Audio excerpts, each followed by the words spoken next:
शेष नहीं रह जाता, उसे पाओ जिसको पाने के बाद संसार में कुछ भी पाना शेष नहीं रह जाता।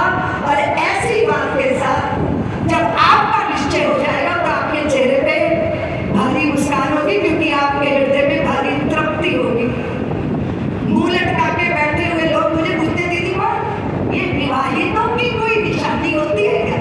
मैंने कहा स्त्री हो विवाहिता जिसके गले में मंगलसूत्र लटका हो, और पुरुष समझ लो वो विवाहित है जिसका मुंह लटका हो, समझो ये विवाहित है। ये भारतीय मुंह लटका के क्यों बैठते हैं? मुस्कुराते क्यों नहीं हो? मुस्कुराना ही सिखाता है हमारा धर्म।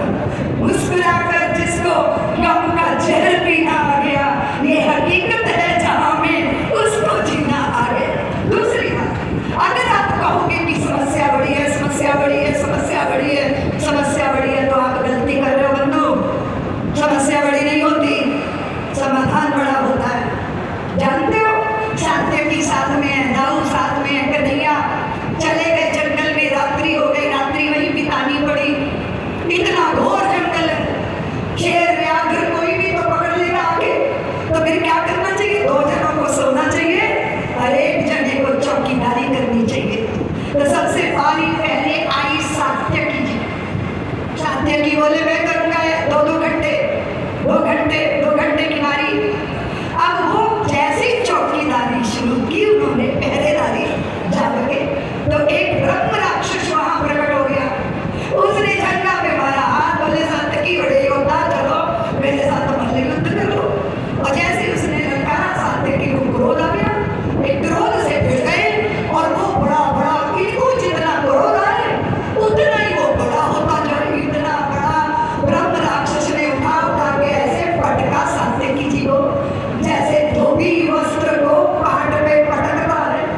2 घंटे कैसे बीते हैं भगवान। फिर बारी आई दाऊ जी की। अब दाऊ भैया वो उठे पहरेदारी करने लगे, ब्रह्म राक्षस गायब हो गया था, वो गिर आ गया, और दाऊ को ललकारा। दाऊ का गुस्सा तो नाक पे धरा रहता है, एक क्रोध में भिड़ गए उस ब्रह्म राक्षस से।